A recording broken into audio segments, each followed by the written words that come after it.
El eje de hoy es la imagen, y en realidad la idea de la imagen es nomás un punto de partida, tal vez una excusa para reunir a personas bien distintas, pero que es un placer tenerlos acá en la mesa. Los voy a presentar y después vamos a dejar que cada uno converse. Está Cristian Minzer. Tal vez me van a corregir las presentaciones. Vos sos fotógrafo, autor también, sí. Has sido iluminador. Trabajé mucho en cemento, o sea, fui público de cemento primero. Vengo de la plástica, para el amigo. Nada, todo lo que tiene que ver con lo visual, con la puesta en escena. Trabajé eso, en cemento básicamente eso. Sí, muchos años. Mariano Báez, director de cine, podría decirse. Todos artistas, ¿no? Más fácil, realizador, audiovisual, artista. Diego Fontaneta, artista visual. Ezequiel Ábalos, periodista, cineasta, un poco todo. No sé cómo resumir tu trayectoria, pero supongo que lo harás vos. Y Lisandro, músico y también periodista y realizador audiovisual, hoy llevando adelante el proyecto del documental de Cemento. Quería empezar preguntándoles, primero que cada uno pueda presentarse y empezar contando qué de su historia los une a Cemento y en general, en particular a Cemento, en general a la cultura independiente, underground, contracultural, como la quieran llamar. Cómo es que llegan a esta mesa, digamos, para a partir de ahí empezar a pensar un poco. Tal vez, Diego, ¿querés empezar vos? Bueno, gracias. Bueno, buenas noches. ¿Se escucha ahí o está explotando?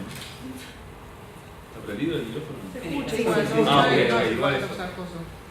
Bueno, primero agradecer la invitación y tener la oportunidad, gracias a Agustín Hayes, a Nicolás Ilarzábal y Roberto Jacobi, que fue un poco el nexo, digamos, para la invitación de este evento, y agradecerlo porque, bueno, te dan la posibilidad de homenajear a un lugar como Cemento y a Omar Chabán, que eso para mí es muy importante. Eso en primer lugar. Después, bueno, quería hablar un poquito, que estamos tratando un tema de algo que pasó hace muchos años, 30 años o 31 años de la inauguración de Cemento. Por lo tanto, los recuerdos y lo que podemos transmitir hoy acá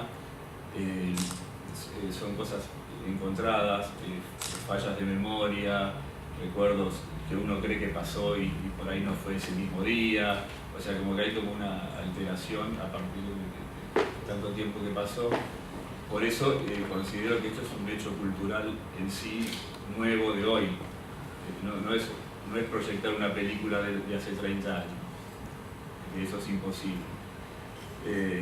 Bueno, otro tema es, para hablar de Cemento pienso que primero hay que hablar de, hay que remitirse directamente al Café Einstein, que existió en los años 81, 82 hasta el 83, si mal no recuerdo. Ahí yo fui, era habitué de ese lugar y me hice amigo de Omar, de Chabán en esos años, y de Sergio Einstein también. Y hay que poner en contexto la época, ¿no? ¿Qué pasaba en esos años? Veníamos de un corte de la producción artística con el tema de la dictadura militar, que fue del año 76 al año 83. Toda la producción artística de los 70 se vio absolutamente interrumpida y entramos como en un oscurantismo total. Los artistas de los 70, muchos se fueron, se tuvieron que ir, otros desaparecieron, otros, digamos, no había lugares para expresarse. Entonces hubo como una noche larga, un hueco gigantesco entre esa generación y la generación que venía, que éramos nosotros, digamos, la generación de los 80, 80 y pico, 80 y 90. Entonces hay que situarlo en ese contexto. En ese contexto no había mucho para hacer a nivel cultural, estaba todo como muy cercenado, pero había pequeños chispazos y cositas donde uno podía ir, nutrirse y tratar de canalizar un poco las experiencias artísticas. Uno que yo era el Goethe, el Instituto Goethe, donde proyectaban películas de Fassbinder, uno podía interiorizarse sobre ese tipo de arte o alguna cosa de Gerardo Gandini, interpretando obras de Schoenberg, Bach, Bartók, etc.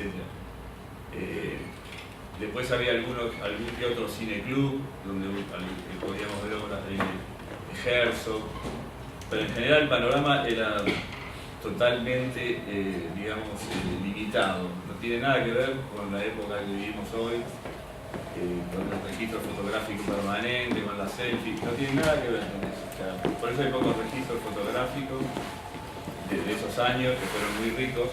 Bueno, esto en parte un gran gestor cultural, el gran gestor cultural fue Omar Chabán, con el Einstein, donde confluyó toda la movida que iba a explotar después, y fue la que retomó un poco la cuestión cultural luego de esa interrupción. Y además de eso, los artistas de los 70 que habían quedado y los artistas nuevos, había como una cosa también, porque yo me acuerdo que Omar hacía intervenciones, él era un gran artista y su arte un poco pasaba por lo efímero, por hacer intervenciones en lugares, en charlas, y de repente él estaba en el público y me acuerdo una en el Centro Cultural Recoleta, que era año 84, por ahí, era sobre arte, una de las primeras charlas sobre arte y política. Y Omar estaba en el público, yo también estaba en el público, se orientó un farolito de esos que estaban ahí, por ejemplo, se lo puso así, digamos, se resignificó con la luz, se señalizó y empezó a tirar un speech ahí en contra de los que estaban hablando, ¿no? Porque era muy provocador. Y claro, la primera reacción de esta gente de los 70, entonces era que era un facho, ¿viste? Ese es un facho, yo lo conozco, y ahí se armaban quilombos, corridas. ¿Te puedo interrumpir un segundo? Sí. Yo tuve la suerte y la desgracia de estar en Cromañón también. O sea, estaba en el corralito donde estaba Omar, los últimos dos días, dos recitales.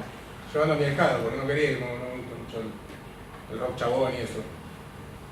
Y también, digo, lo tomo así porque la gente estaba en otro plano y él se puso a hablar. Estuvo 4 minutos, y soy bastante preciso con el tiempo, y un discurso impecable. O sea, los pibes estaban bardeando con el humo, con las bengalas. Se avisó los 2 días y habló menos de 5 minutos. Le dijo esa pija que tiene en la mano, es puro humo y qué sé yo. Sí. Y los chicos lo que hicieron, se pusieron a saltar, que no salta es militar, y a Omar lo tenía a 4 metros, yo estaba a su izquierda, y me mira y yo le digo, somos adolescentes, digo, no tenemos miedo a la muerte. Yo ya estaba viejo cristiano, me dijo. Y nos fuimos a sentar después. Pasó los 2 días, los 2 últimos días del recital de esta banda. Y a todo esto, a las veces que uno quería entrar al cemento, y lo veías a él. O sea, él salía a la puerta con los que quedábamos cuando empezaba el show y se paraba y decía, te daba un discurso personal, o sea, te ubicaba en tiempo y forma, o sea, artísticamente, que querés entrar sin pagar y querés esto y querés lo otro, te hablaba y te rompía las pelotas, digamos, ¿no? Te daban cosas. Pero después que hacía, se iba y Villarreal te decía, pasen. O sea, era eso, nunca te quedabas afuera del cemento. Te comías todo el discurso de Omar, pero después entrabas. Y un día me llamó para laburar Versuit, perdón, te tomé la posta, No. Jodete. Y no me dejaron entrar. Digo, mirá, me llamó Gustavo Cordera, quiere laburar, los chicos, y yo, no, me está chamullando, no sé qué, cómo se movía él. Y yo entonces me digo que lo cargaba y me movía como él. Y código medio, ¿qué haces? Tarado. Y yo lo agarraba tarado a él, diciendo, ¿por qué te mueves así? Necesito entrar, quiero laburar, quiero ver qué show hacen estos pibes para darles una mano porque estaban de última. Bueno, Villarreal me dice, pasá, entro y miro, qué sé yo. A los 15, 20 días hace una fecha de Versuit, donde yo preparo, entro a cemento temprano, a las 11 de la mañana, despierto a la gente que estaba ahí, me pongo a armar, con 4 pibes a laburar. Llego Omar y dice, a las 2 de la tarde la prueba de sonido, y como Gustavo no está, y dónde está, y qué sé yo. Y saco un teléfono y me dice, vos, tomá, me da el teléfono de él para que hable con Gustavo, para que... O sea, 15 días antes no me dejaba entrar. El otro día me está dando su teléfono para que hable y que me encargue de... O sea, eso era Omar también. O sea, esa confianza o esa cosa, conmigo en particular. Y lo quiero contar y lo quiero retratar porque yo iba a esos lugares que vos decís, iba a Medio Mundo, iba a la verdulería, que me encantaba ir a la verdulería, son los lugares que más me gustaba ir. Y bueno, el Cemento, ¿no? Eran como lugares así que uno frecuentaba. El otro día, Cabra de las Manos decía, viene diciendo hace un tiempo que era como el Facebook de la época. Sí, te encontrabas con esa gente. En la radio escuchabas Charlie, Porchetto, Rada, no sé, en el 83, 84. Y después, como que llegabas a Cemento y era un lugar donde... raro. O sea, era muy raro. Era de noche, había otra música, otra gente. Sonaba para el culo el lugar, porque era imposible, o sea, ecualizar el sonido para las bandas. Igual, no sé cómo se arreglaban y se entendía y se escuchaba. Era un lugar pésimo para un montón de cosas, pero así todo nos gustaba, íbamos, nos encontrábamos, todos los fines de semana. ¿Y hoy quién toca? No sé, pero ibas. Ahora vamos a charlar de cómo se veía, además de cómo sonaba. Pero está interesante esto que decís de lo incluido y lo excluido, ¿no? Como esta política de incluir a todos, pero que también dejaba cosas afuera y qué cosas quedaban afuera. En el momento de la dictadura, donde la guerra tal vez era casi el único lugar, y cómo empezaron a entrar otros circuitos. Por ejemplo, cómo entraron las artes visuales, cómo entró la pintura, por ejemplo, un espacio que después fue el espacio del rock. Me parece que es interesante porque hoy hay nuevos cruces, ¿no? Entre las artes visuales y la música. ¿Querés contar un poco? Bueno, retomar ahí con... Retomo ahí. Sí. Las artes visuales estaban incluidas ya en el Einstein con el grupo Lobson y artistas que hacían pintura en vivo, hacían, digamos, action painting. Era como acercar un poco las artes plásticas, sacarlas digamos, del gueto, del museo, de la cosa elitista, para llevarlas a un ámbito más ligada al público, a la gente. Una de las maneras era haciendo pintura en vivo, eso se hacía mucho en el Einstein, ya en el Einstein, y luego en Cemento. En Cemento se hacían la fiesta de los artistas, que también consistía en pintar en vivo en el escenario. Y también había otro tipo de muestras. Yo hice varias intervenciones en Cemento, pero la más importante es la muestra que se llamó Una analítica del poder, que eran pinturas, era como un site específico, porque eran pinturas preparadas en función del espacio. El espacio era gigantesco, era justamente lo contrario del Einstein. Einstein era un departamentito chiquitito y esto era una cosa gigante. Y entonces ahí había que colgar pinturas, digamos, en cada uno de los espacios que proponía el lugar. Nosotros hicimos una muestra con pinturas de 8 metros por 5 y 4 metros por 5, bastante grandes. Eran 4 o 5 pinturas, no más, pero cubrían todo el lugar. Y antes había habido una muestra también de plástica de Luis Frangella, un artista que estuvo en los 80 con Kid Haring, con Basquiat, de Elite Village, argentino, pero que había vivido mucho en New York. Y medio que nosotros nos inspiramos también un poco en ese formato para hacer la muestra nuestra. Así que bueno, era como, no era solo el rock, sino que era el teatro, era todo eso. Finalmente luego, con el tiempo, creo que decantó un poco más en el rock, pero digamos lo que hay que rescatar del Cemento es la cosa alternativa, la cosa underground, donde no había ningún sponsor, digamos, de ninguna marca multinacional ni nada que te diga lo que tenés que hacer, sino que era un espacio de libertad. En ese contexto del que hablaba antes, ¿no?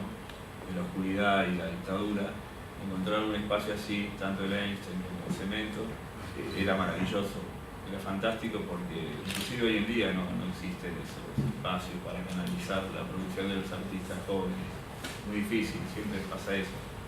Entonces, Cemento, el Einstein y Omar son como recontra referentes de ese periodo histórico, ese periodo histórico-cultural. O sea que lo que quiero reivindicar es eso, la figura de Omar como artista y como gestor cultural, no solamente como artista con sus intervenciones, sino como un tipo que generó todo un movimiento. Cuando Sí. Acoto.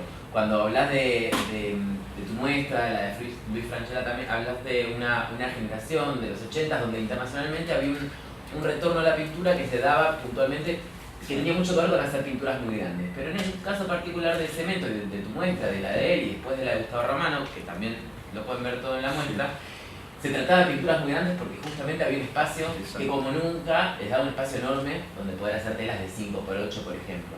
De alguna manera, cemento tenía unas condiciones de producción muy particulares, era oscuro, era frío y demás, pero era enorme, tenía una puerta gigante por la que se podía meter una grúa, por ejemplo. Durante todo el proceso de la muestra pensamos mucho cómo las condiciones de producción de este espacio, cómo la imagen, cómo era que se veía este espacio, determinó una estética particular y entonces una escena particular.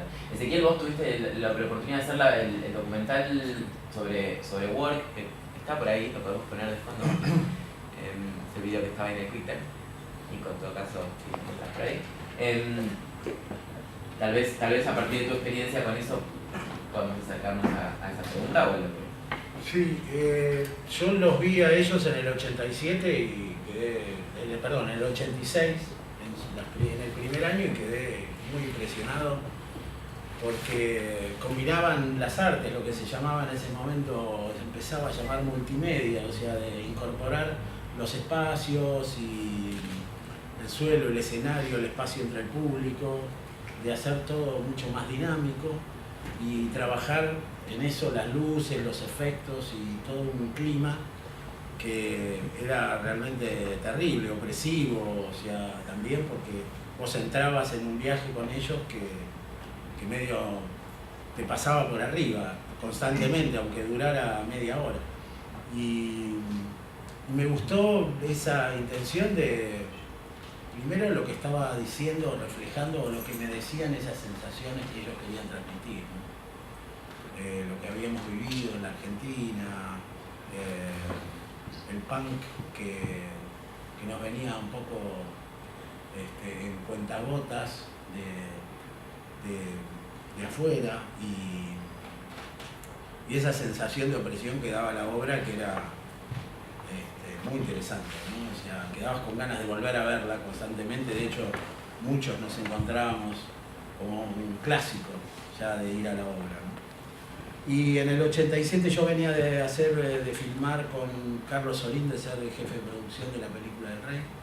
Me habían quedado unos pesos de eso y había comprado unos negativos y hablé con ellos para filmar, para este desafío de trasladar algo visual, teatral, que se vivía en un único lugar, en un momento específico, y trasladarlo a una pantalla plana, ¿no? sin dimensión. Era todo un desafío, y para eso, bueno, filmamos casi todas las funciones de muy buena forma. Gracias, por ahí. Muchas funciones, incluso hicimos funciones específicas para la filmación, para apoyar con luz lo que en vivo se hacía difícil de imprimir en una película que no era sensible como la de hoy. Y rescatar ese momento de vivo, pero en una cuestión de reproducción, ¿no? Reproducir ese momento. Hay escenas que están reproducidas, incluso con algunos extras que vinieron ahí a darnos una mano y a figurar de medio de fondo. Fue un disparador eso, te digo. Eso que pasó ahí no podía pasar en otro lugar que no fuera cemento. Entiéndame, o sea, no había un lugar para hacer esas cosas. Entró un carro una vez, o sea, también, fue muy lindo, fue una de las cosas que la gente guarda, gente que iba siempre a cemento, nos acordamos de eso, de la gente del carro. Sí, sí. Bueno, yo entré en una limusín, un día también hice aguantar a la gente afuera, entré en una limusín blanca llena de curas, una cosa bastante rara también, y lo que hizo la Fura. Con Villarreal siempre nos peleábamos, diciendo, esos eran los 3 eventos que habían quedado, viste, como marcados en el lugar. Hubo miles, o sea, no fueron los 3, pero el ícono, digamos, que yo recuerdo es lo que pasó, ¿sabes? Fue muy, a mí me marcó, digamos, ver que la escena, o sea, ahora parece común, pero uno ve la Fura de Faust, o cualquier... En ese momento, que la escena, que se rompa la pared y aparezcan al lado tuyo moviéndose y de una manera no dándote una flor, o sea, pasaba la gente de una manera, no quiero decir agresiva o violenta, pero pasaba en otro contexto, o sea, te contagiaba diciendo qué está pasando acá, te movilizaba. No estabas quieto y no existo y la escena pasa ahí en la pared. Es una luz que está en la pared y yo me lloro, me río, qué sé yo. Ahora correte porque te mojan, correte porque pasa esto. Y una vez me pasó, había un andamio en ese momento, no sé si se acuerdan. No era un andamio de esos que se arman, estaba ya fijo. Estaba siempre a un costado. Yo entré la primera vez y lo vi, la segunda vez que lo voy a usar. Quería utilizar, siempre he buscado utilizar los agujeritos de la losa, dónde colgar algo, qué sé yo. Y se me ocurrió poner un nylon arriba, ponerle agua. Poner unas baterías y poner unas luces que iluminen, que pasen cosas. Y eso moverlo entre el público. Para la banda que no voy a nombrar, ¿quién sos? Michael Jackson, ¿qué te haces? Que acá no, que es un peligro. No, pero son 9 volts, yo explicaba. No, pero ¿cómo vas a mover agua entre el público? ¿Qué sé yo? Pero, ¿cuál es? Digo, ¿qué? No. En eso aparece Omar y me dice, usted es un pelotudo. Empezó a putear todo, hacelo. O sea, ahora es al revés. Vos querés hacer algo y te dicen, no hagas esto, no hagas lo que ¿viste? Y acá era al revés. O sea, eso cambió, era un tipo como muy abierto. Eso tiene que ver con la imagen del lugar. Porque yo entro a la casa de cualquiera de ustedes y va a tener el estilo de ustedes. Y de alguna manera yo creo que ese lugar, sin conocerlo personalmente, más que tratarlo en esos lugares y alguna cosa que tenía mamá, creo que tenía algo de él, o algo de una parte de él. Y dejaba hacer. Era un lugar donde uno podía hacer. Y podía filmar, podía sacar fotos, yo me podía colgar de cualquier lugar. Subía arriba de la losa, entre la losa y el techo había un espacio donde había muchas porquerías. Y eso para utilizar también está bueno, subías por los baños atrás de los camarines y te mandabas. O sea, explorabas los pasillos, o sea, hacías lo que querías, tenías permiso para hacer eso. Esa libertad, le pueden hablar ellos que son un poquito más grandes que yo, antes no existía, o sea, estaba todo muy arreglado, o sea, el pelo por acá, esto por allá, en la calle con el documento, y nada, o sea, y el teléfono fijo. Che, paso, voy a tal lado, si tenías teléfono. Para la gente que yo... aparte vivía en el barrio, y eso es otro tema también, ¿no? Como el barrio, o sea, la imagen que era cemento dentro del barrio. O sea, que era lo que pasaba ahí. Yo vivía a 4 cuadras, muchos años. Así que, nada, de día era una cosa, de noche otra. Hablen ustedes, no va a pegar todo yo, hablo mucho.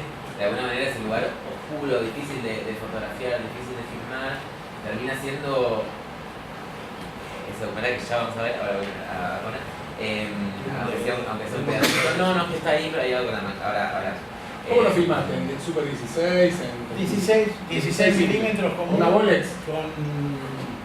Sí, tenía varias cámaras. ¿Cuántas cámaras filmaste? Bueno, entremos si querés en esa. Yo venía laburando en la industria, entonces tenía cierto acceso a diferentes posibilidades, sí. Como por ejemplo que convocar a un director de fotografía como Gito Blanc, que había trabajado en Los Chicos de la Guerra, con lo cual compartimos algunas filmaciones, que viniera a poner la luz en ciertos momentos que se necesitaba, a reforzar la luz de Eddie Pampín. Pampín hizo la luz. Pampín hizo la puesta en escena de la organización negra. Y reforzamos esa misma intención que él tenía. Bueno, que vinieran asistentes de cámara, de que tuviéramos que cargar chasis, sonidos también, gente del laboratorio Alex, de Fonalex, vino a grabar con una cinta testigo, con público y directo, porque también había... Gaby Kerpel hacía sonidos en vivo, disparaba unas especies de máquinas sin MIDI que disparaba en vivo, los golpes de los tubos y diferentes cosas que después se trasladó a lo que fue de la Guarda, ¿no? Fuerza Bruta, todas esas intenciones. ¿Eso es el lugar previo a Cemento o adentro? Esto es el lugar previo a Cemento y esta función en el 87 no tenían este carro, este Zampi. Claro. Y lo contrataron especialmente para estas tomas. Como lugar previo que me entró en el Cemento. Claro, pero en la sala, en la antesala, digamos. La antesala, claro. Claro. Y sí. En esta salida lo contrataron especialmente porque eso fue en el 86 y después del 87 lo habían sacado como algunas cosas que caían cuando los blanquitos rompían unas bolsas que tenían de harina arriba y también había unas bolsas en el primer año que caían unos bofes así, vacunos enormes. Eso se eliminó en la segunda etapa, ¿no? Bueno, y grabamos el sonido ahí, después filmé 10 funciones, entre las cuales 2 fueron especialmente para la película. Y a partir de ahí empecé un camino de edición. Estamos hablando de fílmico de 16 milímetros, con bandas de sonido de 17,5 en una moviola, en Fonalex o en Alex, que me prestaban a las 3, 4 de la mañana y durante 4 años me pasé editando y terminando el negativo hasta que llegó... ¿Dónde revelaste? La primera revelé en Cinecolor, que recién empezaba y recién llegaba, en el 91 llegaba la primera máquina de telecine, que no es transfer. ¿Qué pasa descalzo sin el color? Qué lástima, ¿no? La verdad que es un bajón eso. Y ahí mismo es el telecine de Numatic. Hice una copia VHS y fui a verlo más y le digo, mirá, tengo esto. Dice, hagámoslo acá. En el mismo lugar donde sucedía, pongamos pantalla, proyector, con el sonido de cemento y proyectémoslo acá. Y así fue que hicimos casi 15 funciones ahí previo a las bandas. Se proyectaba la película, la gente iba al mismo lugar donde le pasaba esto. La historia también tiene que ver con la autogestión, con la autofinanciación de todo esto.